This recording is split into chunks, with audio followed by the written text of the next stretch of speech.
Setelah itu Yusuf pun pergi meninggalkan saudara-saudaranya bersama para khilafah menuju negeri Mesir. Setelah kepergian Yusuf, salah satu saudaranya menyadari bahwa beberapa kambing telah dimangsa oleh kawanan serigala. Mereka pun saling menyalahkan karena kejadian ini, dan Lavi mengungkapkan bahwa mulai sekarang, kita harus siap ditimpa banyak bencana karena telah menyakiti adik kita.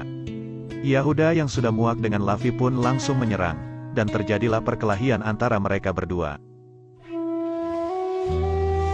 Sementara itu di rombongan Khalifah, salah seorang di sana menyadari bahwa Yusuf telah hilang dan tidak ada di antara para rombongan yang lain. Ternyata Yusuf sedang berada di makam ibunya yaitu Rahil, yang kebetulan mereka lewati. Orang yang disuruh untuk menjaga Yusuf pun menemukannya di sana, dan langsung memukul Yusuf karena sudah membuat dia cemas. Dia sangat marah karena majikannya dulu juga sering berkata bahwa Yusuf sering kabur dari mereka. Ketika dia akan memukul Yusuf lagi, tangannya merasa kesakitan dan tidak bisa digerakkan sama sekali. Hal itu membuat Malik bertanya-tanya, apa yang sebenarnya telah terjadi. Setelah dia mengetahui bahwa pria itu sakit setelah memukul Yusuf, Malik kembali menanyakan tentang siapa Yusuf sebenarnya, karena Yusuf mengatakan kalau dia sedang berdoa di makam ibunya. Dan menurut Malik para budak seharusnya tidak memiliki makam yang ditandai apapun, apalagi sebuah nisan. Dan ketika Yusuf tahu jika Malik ini adalah keturunan dari Nabi Ibrahim dan menyembah Tuhan Yang Maha Esa, Yusuf hampir saja mengatakan jika dia juga keturunan dari Nabi Ibrahim. Tapi dia kembali teringat pesan dari malaikat Jibril untuk mengatakan bahwa dia adalah anak sumur. Malik juga meminta agar Yusuf memaafkan orang yang telah memukulnya tadi. Yusuf mengatakan bahwa dia dididik untuk tidak membenci orang dan akan memaafkan orang tadi. Di sisi lain, saat para saudara sampai di Kan'an, Yakub kembali bertanya kepada mereka, apakah mereka menemukan Yusuf? Dan ketika ia menyadari bahwa Yahuda dan Lavi terluka, dia mengatakan bahwa belum apa-apa serigala yang melukai Yusuf kemarin, sudah saling melukai kembali. Kembali pada khilafah yang sedang beristirahat, Malik mengungkapkan banyak hal aneh yang terjadi saat mereka menuju Mesir. Mulai dari badai yang membuat mereka tersesat, hewan yang berhenti di sumur yang seharusnya airnya payau tapi ternyata airnya tawar, sampai menemukan budak yang akan dijual mahal nantinya. Ia berpikir bahwa semua itu memanglah kehendak Allah Subhanahu wa Ta'ala. Sementara itu Yusuf terus memperhatikan orang yang memukulnya tadi sedang berdoa kepada Tuhan Ashitar, sesembahannya, dan meminta pertolongan kepadanya.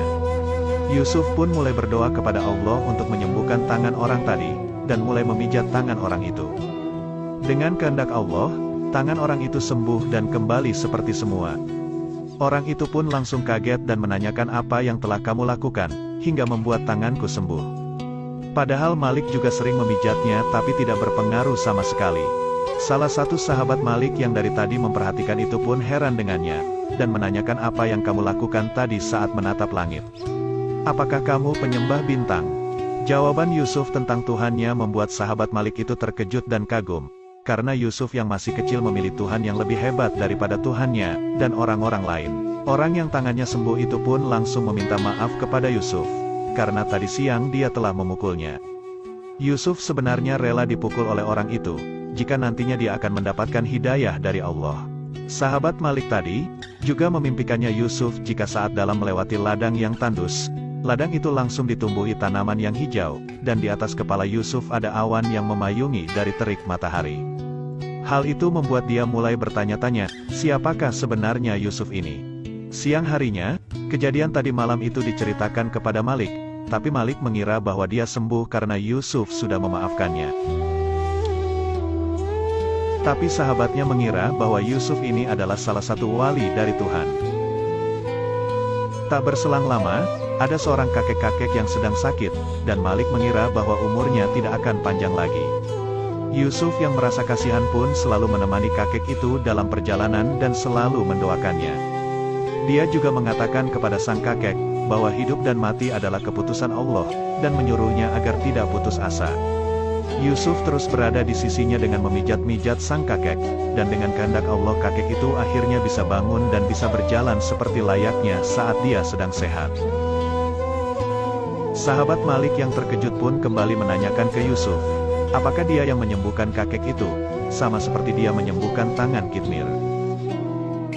Nabi Yusuf berkata bahwa yang menyembuhkan sang kakek adalah Allah. Dia hanya berdoa agar Allah menyembuhkannya. Hal itu membuat rombongan dan Malik merasa terkejut. Saat mereka melanjutkan perjalanan, Malik menjelaskan kepada Yusuf tentang negeri Mesir yang maju, dan memiliki pemerintahan yang jelas. Yusuf kembali berdoa kepada Allah dan memasrahkan dirinya di negeri asing yang akan segera Yusuf datangi itu. Singkat cerita, mereka akhirnya tiba di perbatasan negeri Mesir yang dijaga oleh tentara penjaga. Yusuf merasa pakaian mereka sangat aneh. Malik pun menjelaskan, jika penutup kepala itu membuat mereka jadi mirip seperti ular, karena negeri Mesir dikenal sebagai negeri ular. Dan penduduk Mesir percaya bahwa negeri mereka dijaga oleh seekor ular yang besar. Yusuf juga kembali terkejut melihat banyaknya ternak di sana, dan air yang mengalir begitu banyak di sungai. Tapi itu semua hanya dimiliki oleh para dewa dan penguasa Mesir, bukan dimiliki oleh orang-orang biasa. Karena penduduk di sini hanyalah pekerja saja, dan tidak memiliki apa-apa. Belum apa-apa Yusuf sudah menyindir dewa Mesir dengan membandingkan dengan Tuhannya yang menciptakan segala sesuatu, tapi bukan untuk dirinya. Mereka pun juga tertawa mendengar perkataan Malik yang juga mengatakan, bahwa para dewa di sini mempunyai ternak, istri, bahkan anak-anak. Dan ternyata di negeri Mesir orang yang berakidah tauhid adalah tindak kriminal. Malik berpesan kepada Yusuf, jangan sampai dia membicarakan dewa Mesir, apalagi menghinanya. Malik juga mengatakan kepada sahabatnya, bahwa Yusuf akan segera dijual di pasar budak, dan mereka akan mendapatkan keuntungan yang sangat besar. Namun sahabatnya berpikir bahwa seharusnya mereka tidak menjual Yusuf. Setelah para khilafah sampai di kota Thebes, Yusuf terus terpana melihat keindahan kota yang belum pernah ia lihat sebelumnya. Malam harinya saat mereka beristirahat, sahabat Malik kembali menanyakan siapa sebenarnya Yusuf. Dia juga mengatakan bahwa Tuhan-Tuhannya amat lemah dibandingkan dengan Tuhan Yusuf. Dia juga mulai penasaran dengan Tuhan Yusuf itu, dan meminta Yusuf untuk menceritakan tentangnya. Dan pada akhirnya dia juga ingin beriman kepadanya dan meninggalkan Tuhan-Tuhan sebelumnya. Yusuf berkata, bahwa dia sebenarnya sudah beriman kepada Allah, karena dia sudah bisa menjelaskan tentang keagungan dan kekuatan Allah pada Yusuf. Dan terlebih lagi dia menganggap lemah Tuhan-Tuhan sebelumnya yang ia sembah. Itulah keimanan sejati, kata Yusuf. Lagi-lagi dia menanyakan siapa sebenarnya Yusuf karena dia menganggap Yusuf lebih mulia dari mereka semua. Yusuf pun mengatakan bahwa dia tidak bisa menjawab pertanyaan itu, karena semua ini adalah kehendak Allah, dan Allah lah yang membawa Yusuf ke Mesir untuk suatu tujuan.